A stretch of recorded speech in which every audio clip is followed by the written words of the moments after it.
नमस्कार साथियों,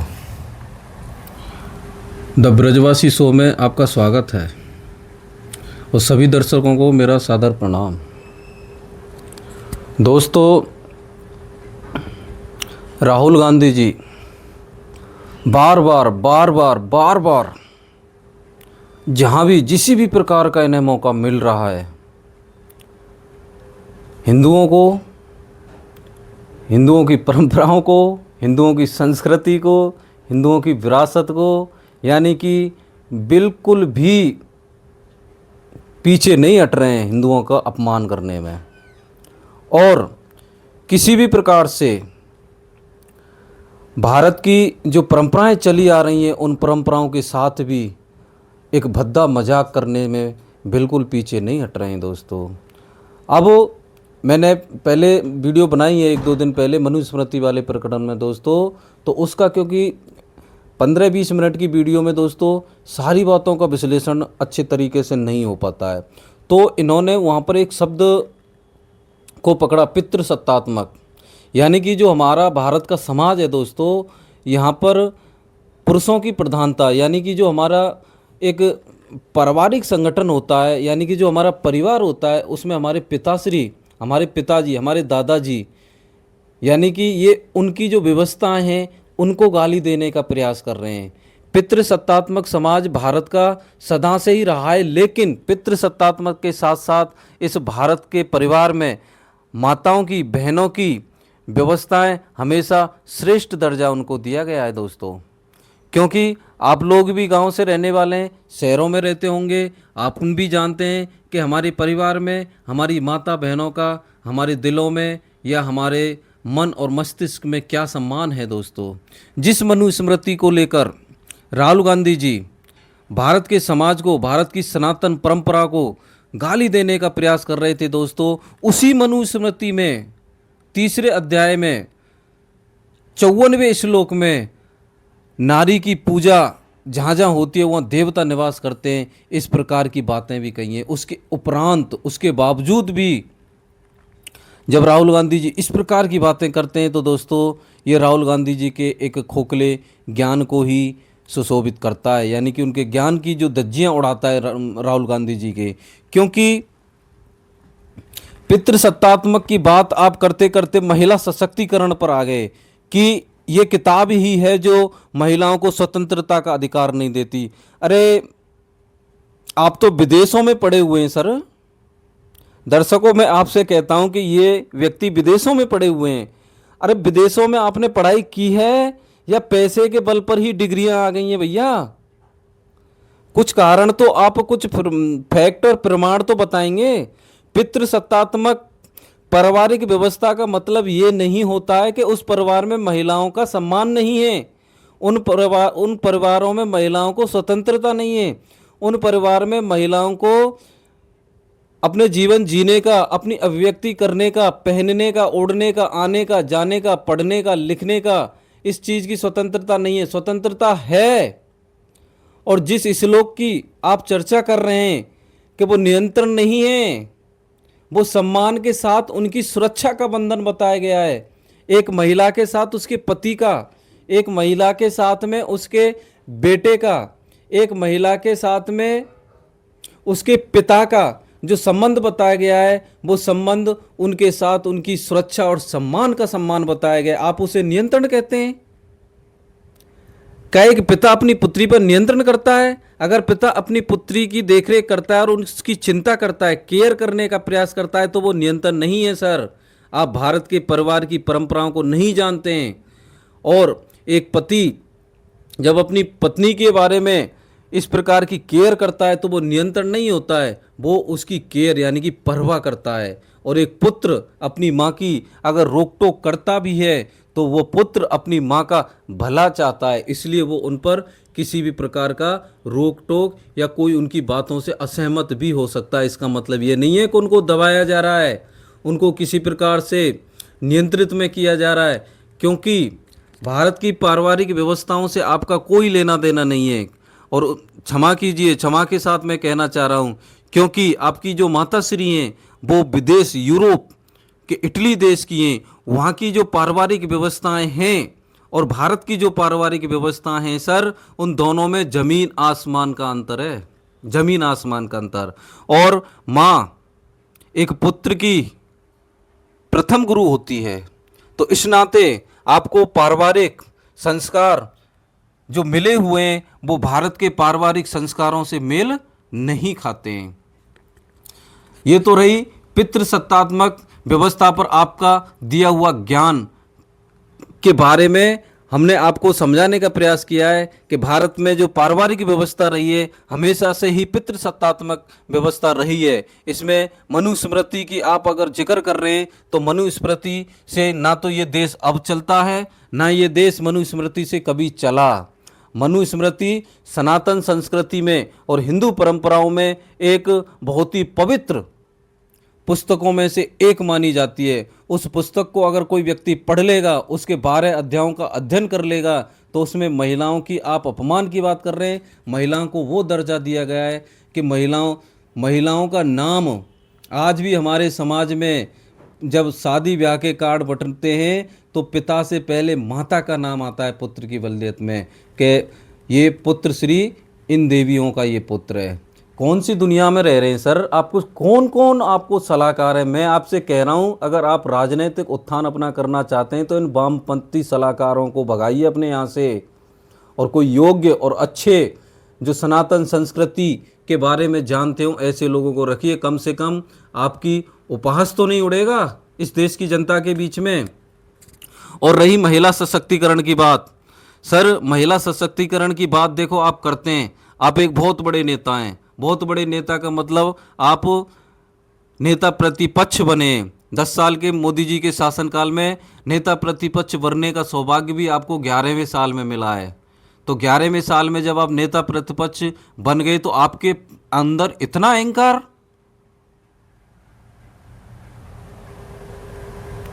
दर्शकों इस व्यक्ति के पास में इतना अहंकार, यार इतना अहंकार तो इस देश के नेता प्रतिपक्ष प्रधानमंत्री के पास नहीं है।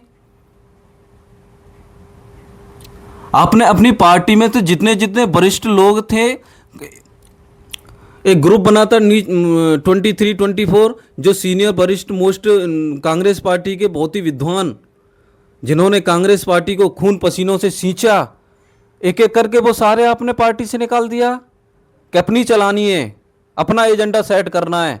पार्टी जैसे कि मान के चलो ये पार्टी नहीं, हमारा राजतंत्र है, जागीर है ये हमारी।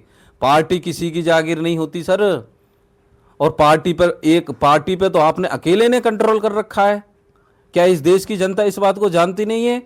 और सुनिए दर्शकों, मैं आपसे कहना चाहता हूं, इनसे मैं कुछ नहीं कह रहा। राहुल गांधी जी जो महिला सशक्तिकरण पर भाषण दे रहे हैं ना देश में घूम घूम के, मैं इनके महिला सशक्तिकरण की पोल अभी खोलता हूं, सुन लीजिए ध्यान से। इस समय कांग्रेस पार्टी की सरकार भारत के 4 स्टेटों में है दोस्तों, और झारखंड को भी मैं इसमें इंक्लूडिंग कर रहा हूँ, यानी कि 5 स्टेट मान लो, क्योंकि झारखंड में इनका सपोर्ट उस सरकार को इतना है कि अगर ये अपने सपोर्ट को विड्रॉ कर लेंगे, वापस ले लेंगे, तो वो सरकार चल नहीं पाएगी। इस करके मैं 5 स्टेट मान के चल रहा हूँ दोस्तों। 5 स्टेटों में से आपको पता है दोस्तों, 5 स्टेटों में से हिमाचल प्रदेश में 11 कैबिनेट मंत्री हैं। उसमें से हिमाचल में इन्होंने कितने दे रखे हैं आपको पता है? 0। कई वेबसाइटों पर उसमें 1 दिखाया जाता है, लेकिन उनके पास में स्वतंत्र प्रवाह नहीं है, वो अस्थायी तौर पर दे रखा है। कर्नाटक में 33 मंत्रियों में से महिलाओं की संख्या 0। ध्यान से सुनना दोस्तों, इनके महिला सशक्तिकरण की पोल कैसे खुल रही है। उसके बाद आ जाइए आप केरल। केरल में दोस्तों मंत्रियों की संख्या 21, वहाँ पर इन्होंने मंत्री दिए हैं 3। और दोस्तों इसके बाद तेलंगाना में मंत्री मंडल में जो सदस्य हैं इनके मंत्री हैं 16, उसमें से इन्होंने महिला मंत्री दिए हैं 2। और जो 2 महिला मंत्री दिए हैं उनमें से मैं एक महिला का आपको बताता हूँ, कोंडा सुरेखा जी। उनको मंत्रालय कौन सा दिया आपको पता है? पर्यावरण एवं वन मंत्रालय और देवस्थानम मंत्रालय, यानी वहाँ भी कोई इंपॉर्टेंट मंत्रालय इन्होंने नहीं दिया। ये आपका महिला सशक्तिकरण है सर। अब आ जाइए झारखंड में 12 मंत्री हैं कैबिनेट मंत्री। वहाँ पर दो, कितनी सर दर्शकों, 2 महिला मंत्री इन्होंने दिए। अब इन पांचों का जब आप टोटल करने बैठेंगे दोस्तों, तो टोटल संख्या हो जाती है इनकी 93 कैबिनेट मिनिस्टर। 93 कैबिनेट मिनिस्टर में से इनके मंत्री हो जाते हैं टोटल 7। जो हिमाचल और कर्नाटक में 0-0 है, लेकिन एक इन्होंने एक आंकड़ों के दर्शाने की वजह से हिमाचल में और कर्नाटक में एक एक मंत्री शो करता है। टोटल चलो 7 मान लेते हैं हम। 93 यानी कि 93 में से 7 महिलाओं को इन्होंने कैबिनेट मंत्री बनाया है। टोटल कितने हैं 93। 93 में से आप 7 लेस कर दो, यानी कि 86 पुरुष हैं और 7 महिलाएं। ये इनका महिला सशक्तिकरण है। पुणे में छात्रों की गूंज कार्यक्रम में बड़ा तगड़ा तगड़ा भाषण दे रहे थे, और जो इनके चाटुकार जो दरबारी मीडिया हैं, भाई साहब कुछ भी कह लें, कुछ भी कह लें, उसको ऐसा बढ़ा चढ़ा कर ऐसी चापलूसी करते हैं कि अरे कमाल कर दिया राहुल गांधी जी ने, तो बहुत कमाल कर दिया राहुल गांधी, छा गए राहुल गांधी जी। अब तो बस थोड़ी सी देर है राहुल गांधी जी, अब तो बस गद्दी पहुंच गए, प्रधानमंत्री आवास और प्रधानमंत्री कार्यालय में पीओएम के गेट तक पहुंच गए, बस अब कुर्सी पे ही बैठने वाले हैं। अरे भैया थोड़ी ज़मीनी हकीकत और दिए गए भाषणों की सच्चाई भी जान लिया करो। आपको जो कुछ लिख के दे देते हैं ये वामपंथी चाटुकार आपके सलाहकार, उसको ही बोल देते हैं। जब उन बातों का और उन आपके दिए गए, आप बड़े नेता हैं, आपके दिए गए भाषणों का जब विश्लेषण किया जाता है तो वो सच्चाई से कोसों दूर, उनका कोई लेना देना ही नहीं होता है। 93 कैबिनेट मिनिस्टरों में से 86 पुरुष हैं और 7 सिर्फ महिलाएं, डबल डिजिट में भी नहीं है। अपनी पार्टी में ही महिलाओं का सशक्तिकरण कर लो, देश में तो आप जब करोगे। एक और महिला सशक्तिकरण का मैं आपको उदाहरण देता हूं दोस्तों, सुन लो। पॉइंट नंबर 2, राहुल गांधी जी का जन्म होता है दोस्तों 19 जून 1970 और श्रीमती प्रियंका गांधी वाड्रा जी का जन्म होता है 12 जनवरी 1972। यानी कि दोनों भाई बहनों में लगभग 18 महीने यानी कि 1.5 वर्ष का अंतराल है। प्रियंका गांधी जी राहुल गांधी जी से छोटी उनकी प्रिय बहन हैं। तो दोस्तों अब देखो, ये महिला सशक्तिकरण और पितृसत्तात्मक व्यवस्था को गाली दे रहे हैं। यानी कि इनका कहना यह है कि पितृसत्तात्मक जो व्यवस्था मनुवाद ने दी है वो बहुत खतरनाक है इस देश के लिए। और जो इनका बखेड़ा है, जो इनका चाटुकार नंबर बने बखेड़ा, जिसका हेमंत शर्मा पेड़ा बनाएंगे कुछ समय बाद, उस बखेड़ा की कह रहा हूँ, वो एक अपने ट्विटर पर पोस्ट डालता है, एक महिला चूल्हे में खाना बनाते समय मनुस्मृति को सिगरेट से जला रही है, और वो हरामखोर बखेड़ा क्या कह रहा है कि दोनों ही चीज़ें इस देश के लिए घातक हैं। तो मैं बताता हूँ कौन इस देश के लिए घातक है। राहुल गांधी जी पितृसत्तात्मक जो व्यवस्था है पैट्रियट, उसकी कड़े शब्दों से निंदा कर रहे हैं। 2004 में जब आप 33 वर्ष की उम्र में थे तब आप एमपी बन गए थे। प्रियंका गांधी जी 1.5 वर्ष की थी, तो 2004 में नहीं तो उनको 2009 के चुनाव में ही एमपी के पद पे 1 सीट दे देते। आपके लिए तो सीटों की लाइन लगी रहती है मांगने के लिए, तो अपनी बहन को ही दे देते यार। जब आप प्राइम मेंबर ऑफ पार्लियामेंट 2004 में बन गए थे तो 2009 में अपनी बहन को अवसर दे देते। चलो 4 में आपने नहीं दिया, आपसे 1.5 साल छोटी है, तो अगला बार जो 5 साल में चुनाव होता है तो 2009 में ही दे देते। आपने नहीं दी, 2014 में ही दे देते मौका उनको। आप खुद लड़े, 9 में आप खुद लड़े, लेकिन आपने अपनी बहन जी को 2014 में मौका नहीं दिया, 2019 में आपने मौका नहीं दिया, 2024 में आपने मौका नहीं दिया। यानी कि 9, 14, 19, 24, 4 बार का मतलब 20 साल तक आपको ये पितृसत्तात्मक और महिला सशक्तिकरण की याद नहीं आई। आपने 2024 में भी उनको मौका नहीं दिया। 2024 में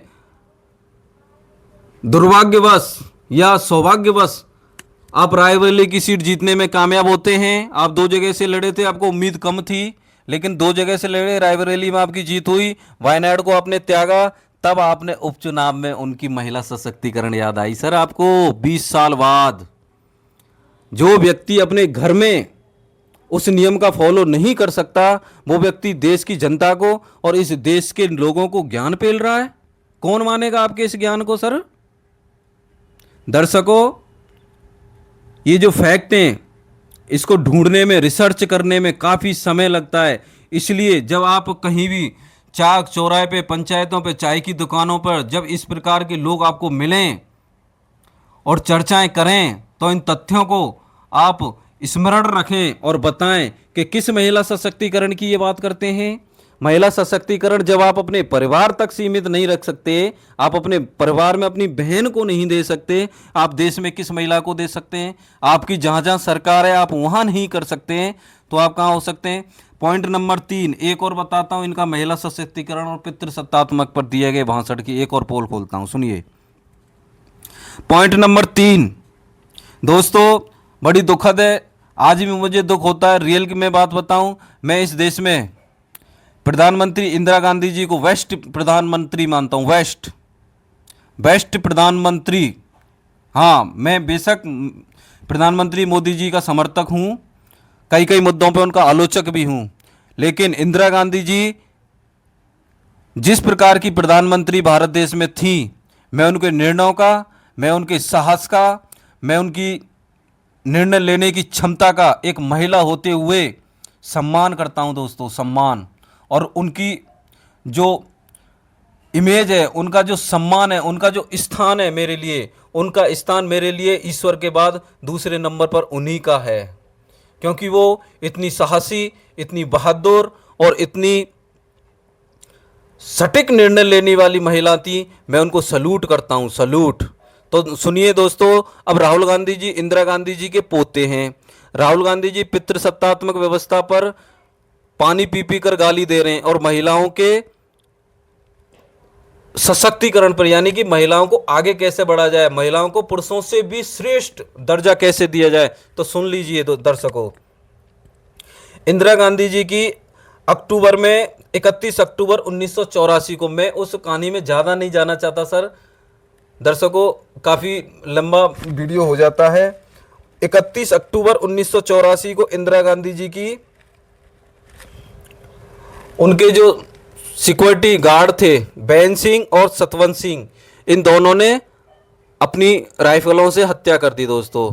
लेकिन इसमें यहाँ पर मैं एक हल्का सा आपको फैक्ट बताने का प्रयास कर रहा हूँ दोस्तों, क्योंकि बैन सिंह और सतवंत सिंह जब इनकी सुरक्षा की जो टीम थी दोस्तों उसमें थे, तो जो आईबी का इनपुट था, यानी कि जो हमारी खुफिया एजेंसियों का इनपुट था, इंदिरा गांधी जी के जो सलाहकार थे, निजी सुरक्षा सलाहकार थे रामेश्वरम दयाल और आर.के. धवन, इनके चीफ सेक्रेटरी थे। तो इनसे एक खुफिया एजेंसियों ने मीटिंग करके स्पष्ट कहा था कि इनकी जो सिक्योरिटी की जो टीम है, कमेटी है, उसमें से वैन सिंह जी और सतवंत, इन दोनों व्यक्तियों को बाहर निकालो, क्योंकि 1984 में जो ऑपरेशन ब्लू स्टार हुआ था उसके एवज में इनपुट मिला हुआ था दोस्तों। तो इंदिरा गांधी जी की ये भूल कह लो, या कुछ ऐसा भी हो सकता है कि इन लोगों पर उनकी हद से ज़्यादा भरोसा भी हो, और ऑपरेशन ब्लू स्टार जो उन्होंने चलाया था तो वो इस कदर नहीं भांप पाई उसको कि जनता में भी इसका आक्रोश गया होगा। तो मैं देखो, इतिहास किसी के निर्णयों की, किसी के किए हुए कार्यों की समीक्षा करता है। हम एक समीक्षक हैं, विश्लेषक हैं दोस्तों। हम जिस किसी घटना की विश्लेषण अच्छे से कर सकते हैं, लेकिन आने वाले समय में जो निर्णय या डिसीजन लिए जाते हैं वो 100% सही है या नहीं है, उसका समीक्षा आज की वर्तमान समय में कोई विश्लेषक नहीं कर सकता। और ख़ास करके ये दिल्ली के बैठे हुए दलाल जो पत्रकार हैं, बड़ी बड़ी टाई बेल्ट पहन के, और इनका ज्ञान ही पता नहीं क्या क्या चलता है, बस लगे हुए महिमा मंडन करने। कोई किसी का महिमा मंडन कर रहा है, कोई किसी का महिमा मंडन कर रहा है। सत्य से कोसों दूर, सत्य से कोसों दूर। तो दोस्तों, इंदिरा गांधी जी का 31 अक्टूबर 1984 को देहांत हो जाता है। देहांत हो जाने के बाद में ये 9 साढ़े 9 बजे की घटना है लगभग, और जैसे ही वो अपने निवास से, सफदरजंग से अपने कार्यालय जो अकबर वन अकबर रोड पर था, तो वहाँ जा रही थी, तो उसके जो गेट पर थे ये दोनों हत्यारे वहाँ पर खड़े हुए थे। इन्होंने इंदिरा गांधी जी को भून दिया। लगभग 33 गोलियां के आसपास इन्होंने चलाई और 30 गोलियां उनके शरीर को छलनी कर दिया। एम्स में आनन फानन में उनको एम्स ले जाया गया और एम्स में उन पर काफ़ी प्रयास डॉक्टरों ने किए, लेकिन उन्हें उनकी जान वो नहीं बचा पाए। शाम के समय ही दुख होता है, पीड़ा होती है एक भारत के नागरिक होने के नाते।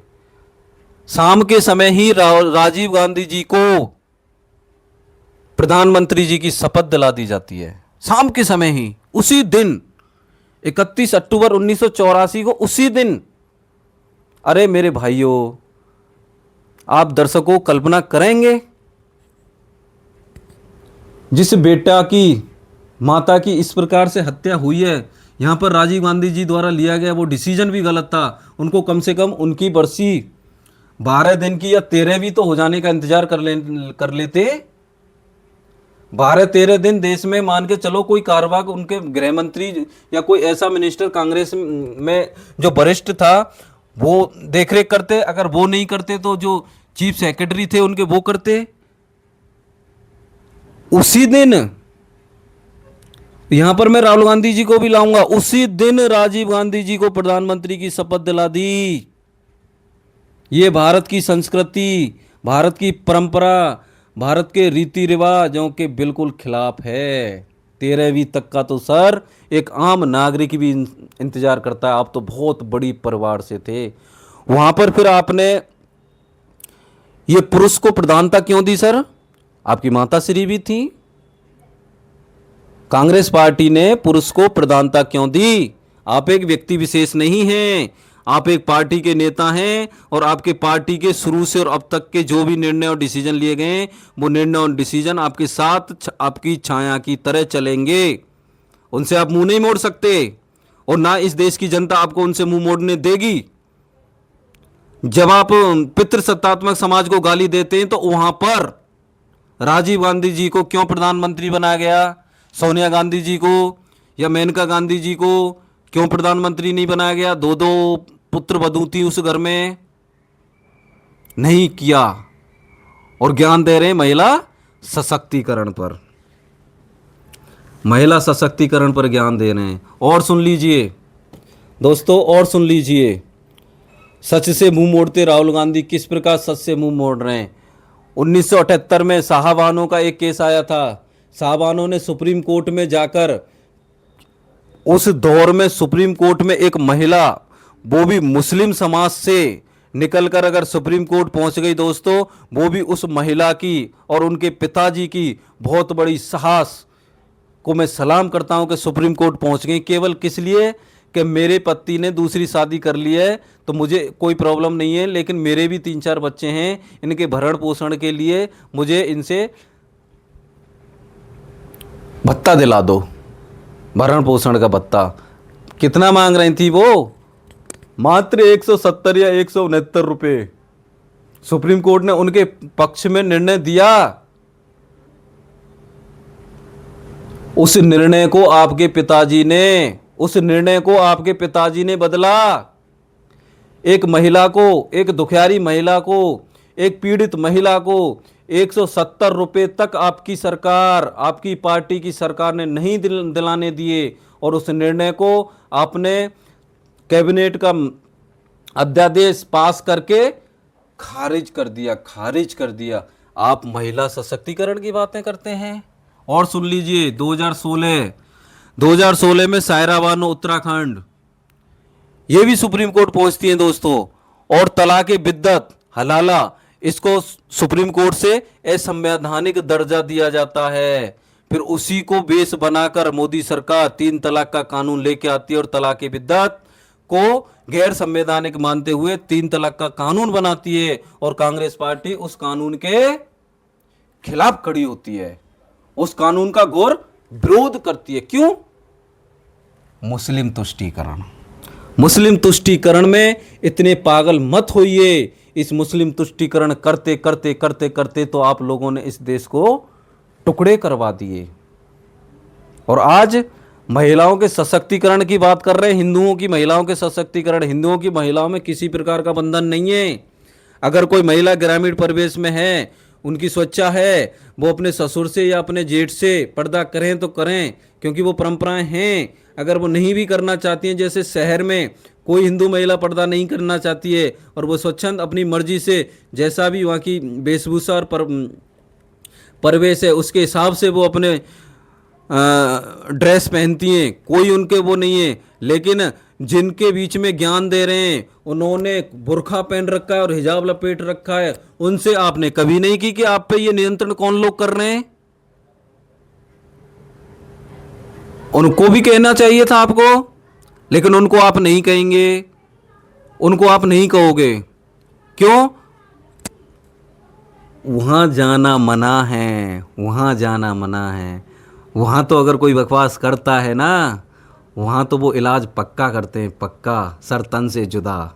तो इसलिए वहाँ से दूरी बनाए रखो। हिंदू सहिष्णु है, संवेदनशील है, धैर्यशील है।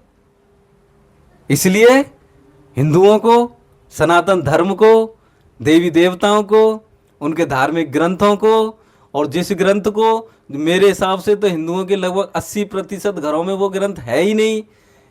हिंदुओं की 90% तो ऐसे हिंदू हैं कि मनुस्मृति की उन्होंने शकल तक नहीं देखी होगी। जो ग्रंथ स्वेच्छा से अगर कोई आदमी हम जैसा पागल आदमी अगर कोई पढ़ रहा है, पढ़ लेता है, तो उस ग्रंथ को भी गाली दे रहे हैं। हमने क्या बिगाड़ा है सर आपका? हमने तो कभी आपका हित नहीं चाहा। हो सके हम भी आप में आस्था रखें, हो सके हम भी आपका समर्थन करें, लेकिन हम ऐसे समर्थन करें कि आप हमारी आस्था पर ही चोट पहुंचाएं, हिंदुओं की आस्था को ही गाली दें, और फिर आप उम्मीद करें कि हिंदू वोट नहीं देता। हिंदू हिंसक है, संविधान संसद में खड़े होकर आप बोलते हो। लोग मंदिरों में लड़कियां छेड़ने जाते हैं, इस प्रकार का आप वक्तव्य बयान देते हो, और आप बात करते हैं कि मैं समानता की बात करता हूं, मैं सबको साथ लेके चलता हूं।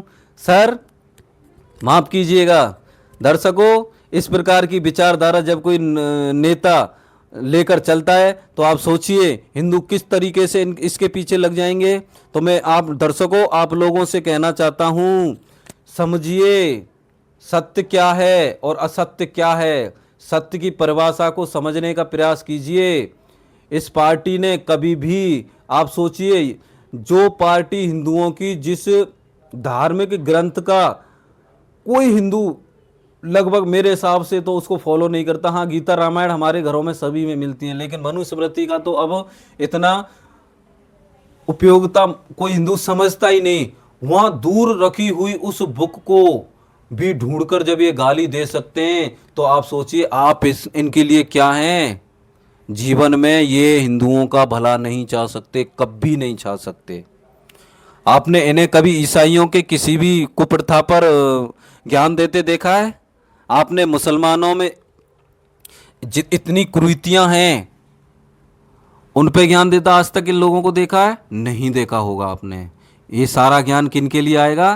केवल हिंदुओं के लिए, हिंदुओं को बांटने के लिए। हिंदुओं को सवर्ण में बांटो, हिंदुओं को पिछड़े से लड़ाओ, पिछड़े को दलित से लड़ाओ, दलित को आदिवासी से लड़ाओ, आदिवासी को सभी हिंदुओं से लड़ाओ। दलितों में और सवर्णों में इतनी खाई घोल दो कि वो एक दूसरे के दुश्मन हो जाएं, जबकि हिंदू एक रहना चाहता है। किसी के साथ कोई भेदभाव नहीं है दोस्तों। हमारे मित्र रहें, दलित समाज से आते हैं, हमारे मित्र रहें, 40 साल की एज हमारी होने को आ रही है, हमारे साथ पढ़ें, उनके साथ मिलकर बैठते हैं, खाते हैं, पीते हैं। आज भी हमारी नज़रों में तो हम किसी के साथ भेदभाव नहीं करते। तो ये भेदभाव की जो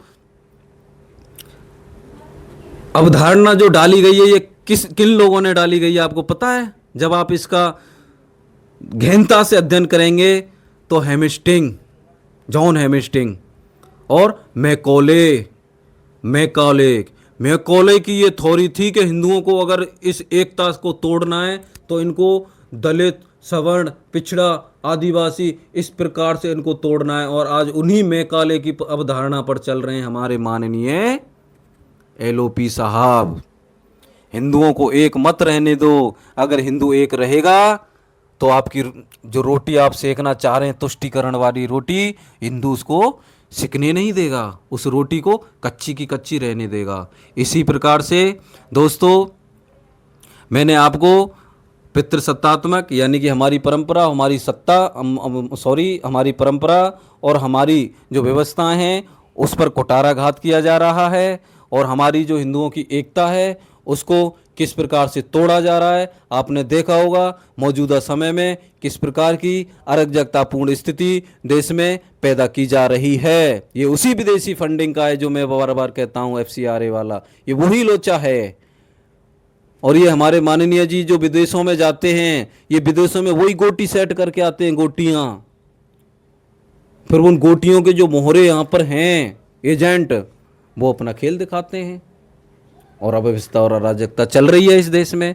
तो इसलिए दर्शकों मैं सभी हिंदुओं से हाथ जोड़ के निवेदन करता हूँ कि आप वास्तविक स्थिति को पहचानें और अपने भले के लिए और अपनी समृद्धि के लिए एक हों। एक हैं तो नेक हैं, एक रहोगे तो सेफ रहोगे, बटोगे तो कटोगे। दोस्तों बस 1 मिनट और लूँगा आपसे। अगर आपको ये बात अच्छी नहीं लग रही है तो मैं बार बार कहूँगा, इस बात को मैं भूलने नहीं दूंगा किसी हिंदुओं को।